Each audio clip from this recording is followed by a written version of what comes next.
کہنا تو میں نے ہے ہی, کیونکہ سامنے عمر فاروق ہیں, لہذا پھر میں کہہ دیتی ہوں میں نے دیا خزانے کو. حضرت عمر نے جمع کرا لیا. میں یہ کیا بات ہوں, میرے گھر والے جو مرضی کریں, ان کا معیار زندگی جس طرح کا مرضی ہو. اور حضرت عمر ایک جملہ کہا کرتے تھے, اللہ کرے کہ یہ باتیں اس دور حاضر میں ہماری سمجھ میں آئیں. حضرت عمر فاروق رضی اللہ تعالیٰ عنہ اپنے بچوں کو فرمایا کرتے تھے کہ بہت آدمی کو بھوک لگی ہو نا, اور پھر اس کی پسند کا کھانا پکا ہو, تو اتنے شوق سے وہ اس کھانے کو دیکھتا ہے نا, فرمایا اس طرح پوری قوم اپنے بادشاہوں کے خاندان کو دیکھتی ہے, اس تیزی کے ساتھ دیکھتے ہیں کہ ان کے گھر میں کیا ہو رہا ہے, ان کا معیار زندگی کیا ہے, ان کا سٹیٹس کیا ہے. سیدنا فاروق اعظم رضی اللہ تعالی عنہ نے اپنے گھر کے اندر اپنے بچوں, آپ کے بچے دونوں کاروبار کے لیے مصر گئے, تو وہاں کے گورنر صاحب نے لوگوں سے, ایک بہت بڑا قافلہ گیا مدینے سے مصر تجارت کے لیے, جاتے ہیں نا آج بھی قافلے کئی ملکوں میں, تو یہ گئے تجارت کے لیے. تو حضرت عبداللہ ابن عمر, حضرت عبید اللہ ابن عمر, حضرت عمر کے دونوں بیٹے گئے. جناب عمر فاروق کے بچے جب وہاں پہنچے تو مصر کے گورنر نے نا لوگوں کو تعارف کرایا کہ یہ عمر فاروق کے بیٹے ہیں. یہ حضرت, یہ چودھری کے بیٹے کو کون بتاتا ہے کہ تو چودھری کا بیٹا ہے؟ باہر والے بتاتے ہیں, گھر والے جی. اور سیٹھ صاحب کے بیٹے کو کون بتاتا ہے کہ تو سیٹھ صاحب کا بیٹا ہے؟ اور مالک کو کون بتاتا ہے کہ تو مالک کا بیٹا ہے اور یہ کرایہ دار ہے؟ یہ کون بتاتا ہے؟ یہ سوچ ہم دیتے ہیں بچوں کو. چودھری اور کمی کی سوچ, امیر اور غریب کی سوچ, مالک اور کرایہ دار کی سوچ, گھر کے مالک کی اور کام کرنے والے کی سوچ, یہ ہم دیتے ہیں. یاد رکھنا, یہ ہم دیتے ہیں, یہ ہمارا مزاج ہے, یہ باہر سے نہیں آتی. تو کوئی شہزادہ ہے, تو سیٹھ ہے, تو نواب ہے, یہ سوچ باہر سے نہیں آتی. یہ اماں سوچ دیتی ہے, اماں, یہ ابا سوچ دیتا ہے. اور پھر جب تباہی اترتی ہے تو اس کے ذمہ دار بھی باہر والے نہیں ہوتے, گھر والے ہوتے ہیں. گھر والے, ہمارے بچوں کی طبیعتوں پر زیادہ نقش باہر والوں کا نہیں ہوتا, گھر والوں کا ہوتا ہے. یاد رکھیے گا. حضرت عمر فاروق رضی اللہ, بچے ہیں, شہزادے ہیں, وہ کاروبار کرنے گئے اور وہاں لوگوں نے بتایا گورنر صاحب نے کہ یہ فاروق اعظم کے بچے, امیر المومنین کے. لوگوں نے ان سے زیادہ مال خریدا, تجارت میں زیادہ نفع ہوا. ظاہر ہے کہ وہ آپ کے جو اللہ خیر کرے حکمران ہیں, ان کے کاروبار کتنے ملکوں میں ہیں, کس بنیاد پر ہیں؟ وہ صرف اس بنیاد پر کہ وہ حکمران رہے, ان کے لیے آسان تھا بڑے لوگوں سے تعلقات بنانا.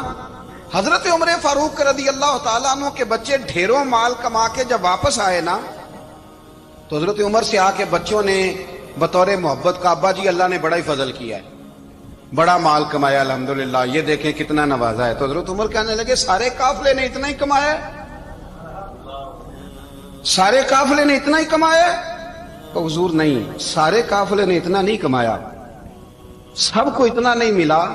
وہ تو وہاں گورنر صاحب نے لوگوں کو تعارف کرایا تھا کہ یہ عمر کے بچے ہیں, تو لوگوں نے پھر ہم سے بڑا ہی خریدا. تو حضرت عمر فرمانے لگے ٹھیک ہو گیا, میں بات سمجھ گیا. اس طرح کرو, جو تمہاری اصل زر تھی نا, جو راز تھی, وہ رکھ لو, اور باقی سارا مال مال خزانہ میں جمع کرا دو. اس لیے کہ یہ تم نے تجارت نہیں کی, یہ تم نے اپنے باپ کا نام بیچا ہے, یہ تم نے امیر المومنین کے بیٹے ہونے کا فائدہ اٹھایا ہے. فرمایا یہ تمہارا نہیں حق, یہ مسلمانوں کا ہے. اس لیے کہ یہ مال تم نے محنت سے نہیں کمایا, یہ باپ کی کرسی کا فائدہ اٹھایا ہے. اور فرمایا اگر تم نے مال جمع نہ کرایا تو میں مال بھی لے لوں گا زبردستی, اور کوڑے بھی ماروں گا, ڈبل سزا دوں گا. مرضی سے جمع کراؤ گے تو کوڑوں سے بچ جاؤ گے. بڑے بیٹے نے تو جمع کرا دیا, تو چھوٹا تھوڑا پریشان ہوا. تو حضرت عبداللہ ابن عمر چھوٹے کا ماتھا چوم کے کہنے لگے بیٹے چپ کر کے جمع کرا, یہاں بھی فخر کر کے ہم عمر کے بیٹے ہیں, اور قیامت میں بھی فخر کریں گے کہ ہم فاروق اعظم کے بیٹے ہیں. یہاں بھی ناز کریں گے اور وہاں بھی ناز کریں گے کہ عمر کے بچے ہیں. ہمارے باپ نے خود بھی حلال ہی کھایا ہے, اور جب ہماری کمانے کی باری آئی ہے تو ہمیں حکم بھی حلال کھانے کا دیا. بھائی ہمارا مزاج نہیں. بچہ جب لے کے آتا ہے 2 لاکھ روپیہ تو کبھی پوچھا کہاں سے آیا ہے؟ جب وہ پہلے دن غلط دوستوں کے پاس جا کے بیٹھتا ہے تو کبھی نکالا ہے گھر سے اسے؟ یہ بہت سارے خمیازے ہمیں اس لیے بھگتنے پڑتے ہیں کہ ہم ابتدا میں سوراخ بند نہیں کرتے، جب اس میں شگاف پڑ جاتا ہے، سیلاب آتا ہے تو ہمیں ہوش آتی ہے۔ حضرت عمر نے اپنے گھر میں نگرانی رکھی، کڑی نگرانی۔ زیادہ نماز گھر میں پڑھتے تھے حضرت عمر، نفلی نمازیں زیادہ کیوں بلا؟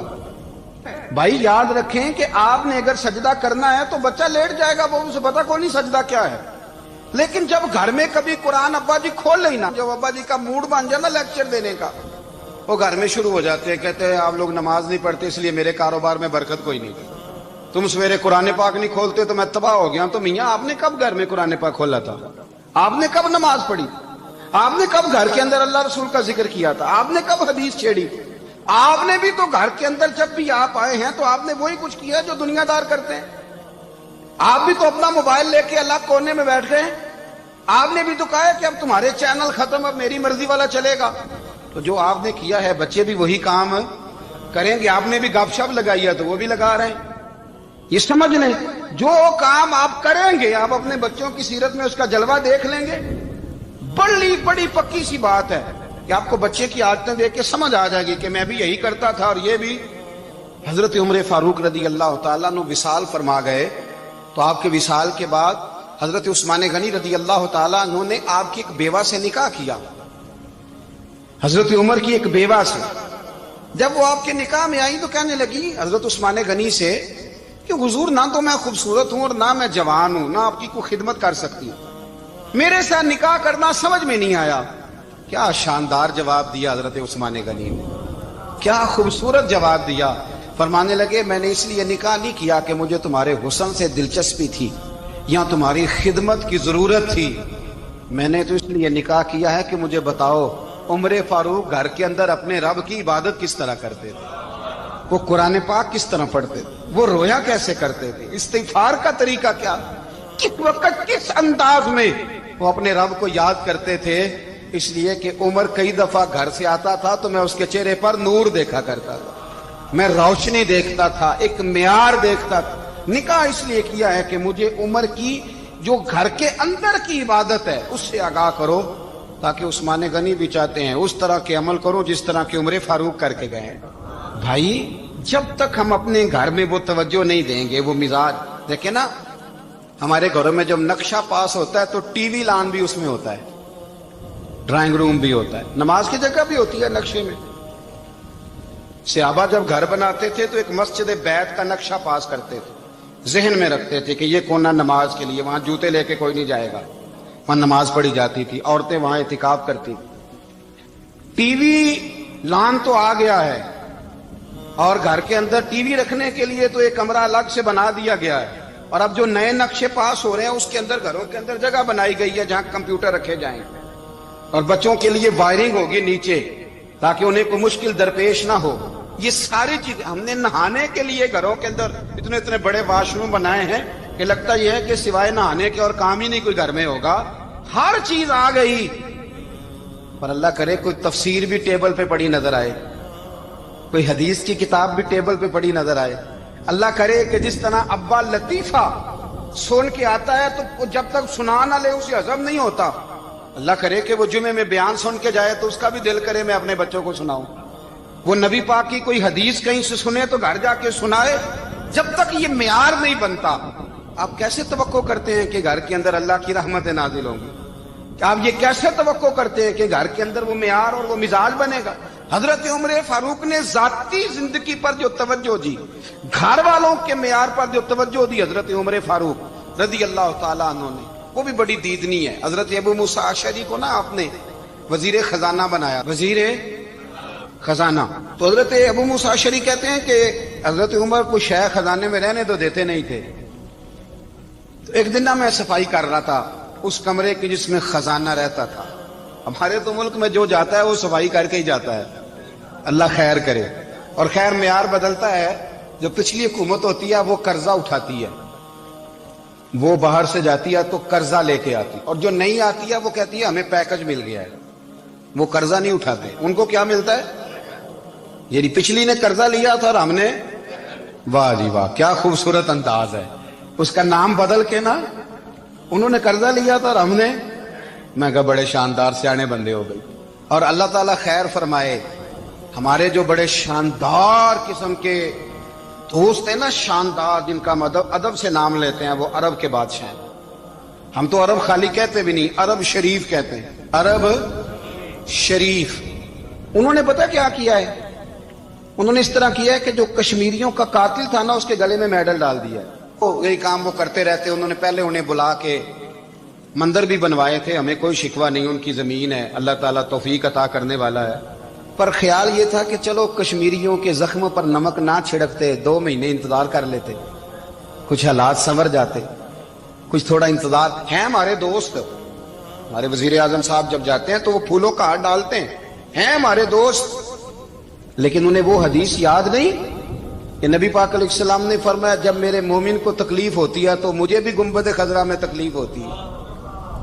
انہیں نہ کشمیریوں کا خون یاد نہیں آیا، انہیں برہان وانی کی کٹی ہوئی لاش یاد نہیں آئی، انہیں 30,000 بیوہ عورتیں 30,000 بیوہ عورتیں یاد نہیں آئی، 30,000 بیوہ عورتیں جن کے سہاگ اجڑ گئے، اور انہیں 1.25 لاکھ یتیم بچہ یاد نہیں آیا جو یتیمی کی زندگی گزار رہا ہے، اور اس کے باوجود بہت بڑے ذمہ دار ہے وہ۔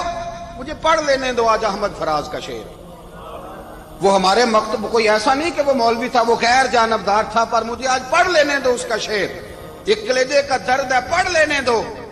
اس نے کہا تھا کہ پڑھتا ہوں تو کہتی ہے یہ خالق کی کتاب ہے، مثل یہودی یہ سعودی بھی عذاب، اس قوم کے بارے میں کیا لکھوں فراز، کعبے کی کمائی سے جو پیتے ہیں شراب، کعبے کی کمائی سے جو پیتے ہیں شراب، اس قوم کے بارے میں کیا لکھوں فراز، کہ کعبے کی کمائی سے جو پیتے ہیں شراب۔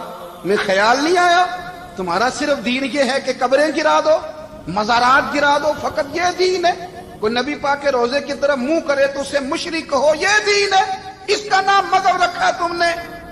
مذہب تو اس کا نام ہے کہ جو رسول اللہ کا نام لینے والا ہے وہ ہمارا یار ہے، اور جو نبی پاک کا نام لینے والا نہیں، ہمارا اس سے کوئی تعلق، یہ دین ہے۔ حضرت عمر فاروق کی سیرت سنا رہا ہوں، حضرت عمر کی۔ حضرت ابو موسیٰ اشعری نے ایک عیسائی کو منشی رکھا تھا، اکاؤنٹ آفیسر حضرت ابو موسیٰ اشعری نے۔ تو حضرت عمر فاروق بول پڑے، کہنے لگے تمہیں مسلمان کوئی نہیں ملا تھا؟ کلمہ گو نہیں تمہیں نظر آئے؟ کشمیریوں کی لاشیں نظر نہیں آتی؟ ان کا خون بہ رہا ہے، تباہی اتر رہی ہے، اور تم قاتل کو گولڈ میڈل پہنا رہے ہو؟ اور یاد رکھنا، جب مسلمانوں کی بچیاں روندی جاتی ہوں نا تو پھر اسلام امن کا درس نہیں دیتا، پھر اسلام جہاد کی بات کرتا ہے، پھر اسلام جہاد کی بات کرتا ہے، جہاد کی۔ وہ قومیں غیرت مند نہیں ہوتی کہ جن کے گھروں میں آگ لگی ہو اور وہ غیروں کو ہار پہناتی پھرے۔ اللہ کا کچھ خوف کرو، زندگی مختصر ہے، دبئی میں کتنے رہے اور کتنے چلے گئے، خدا را کچھ خدا۔ تم سے اچھے تو وہ نیو یارک کے رائٹر ہیں جو کم از کم اپنے کالموں میں کشمیر کی بات کرتے ہیں، تم سے اچھا برطانیہ کا وہ شخص ہے جو کم از کم BBC لندن پہ رپورٹ جاری کرتا ہے تو کہتا ہے کشمیر پہ ظلم ہو رہا ہے۔ تم سے تو وہ اچھے رہ گئے، تم نے بات کرنا تو دور کی بات، تم نے دشمنوں کے گلے میں ہار پہنانے شروع کر دیے۔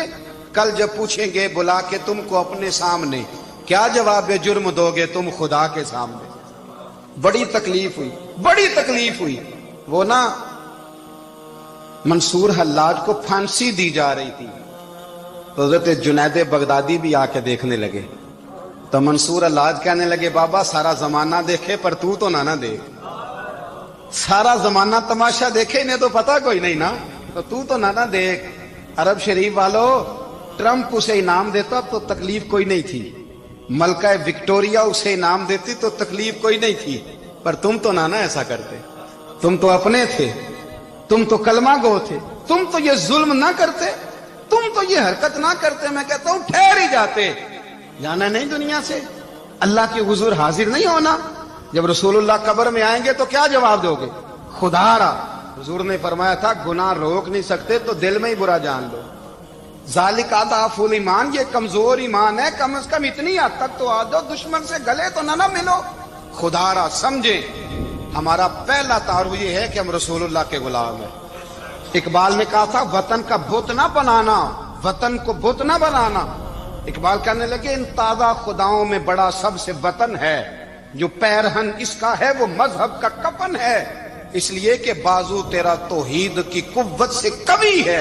اسلام تیرا دیس ہے، اسلام تیرا دیس ہے، کیونکہ تو مصطفی ہے، تو نبی پاک والا ہے، مصطفیٰ والا۔ اسلام تیرا دیس ہے، تو مصطفی ہے۔ امریکہ میں جو مسلمان رہتا ہے ہمارا بھائی ہے، اور پاکستان میں جو مرزائی رہتا ہے اس سے ہمارا کوئی تعلق نہیں ہے۔ حضرت عثمان غنی نے اپنے چچا کے بیٹے سے کہا تھا کہ تو کلمہ نہیں پڑھتا تو تیرا میرا رشتہ کوئی نہیں۔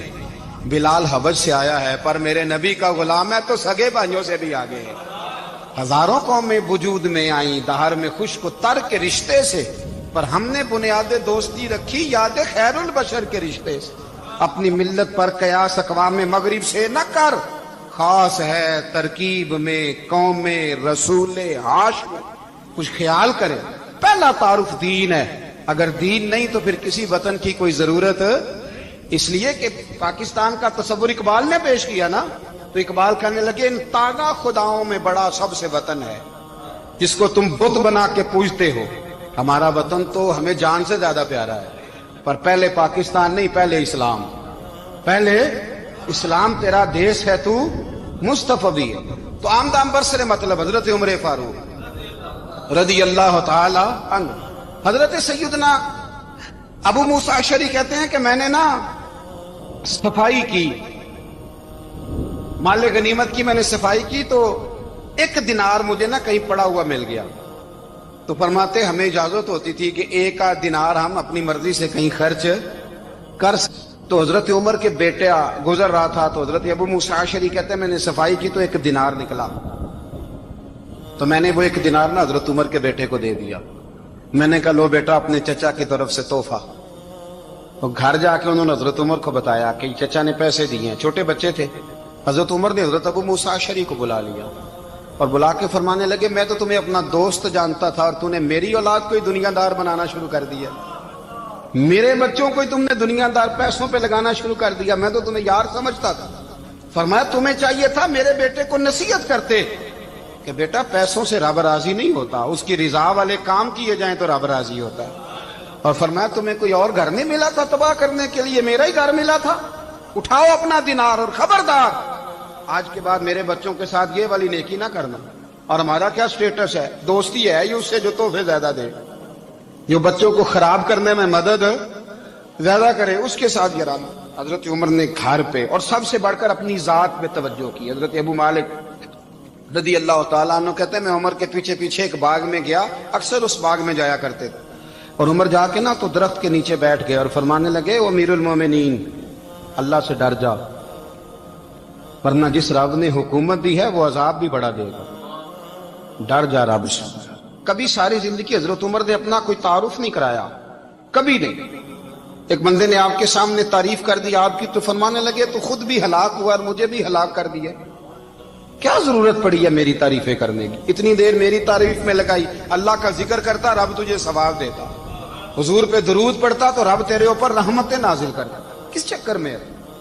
آج جتنا اچھی کوئی خوشامد کرے اتنی اچھی وزارت ملتی ہے، جتنی اچھی اس کو جو ہے وہ چاپلوسی کرنی آیا درجہ بھی اسے اتنا ہی اچھا ملتا ہے۔ حضرت عمر فاروق رضی اللہ تعالیٰ عنہ آپ کے بیٹے کہتے ہیں، صاحب فتوح الشام نے لکھا ہے، آپ کے صاحبزادے کہتے ہیں میں نکلا تو میرے ابا جی نا اپنی پشت پر مشکیزہ رکھ کے کنویں سے پانی بھر کے آ رہے، میں دوڑ کے آگے گیا، میں نے کہا ابا جی مجھے دے دے۔ فرمانے لگے بیٹا تیرا کیا خیال ہے، کوئی اور نہیں تھا مشکیزہ بھر کے لانے کے لیے، تیرا کیا خیال ہے؟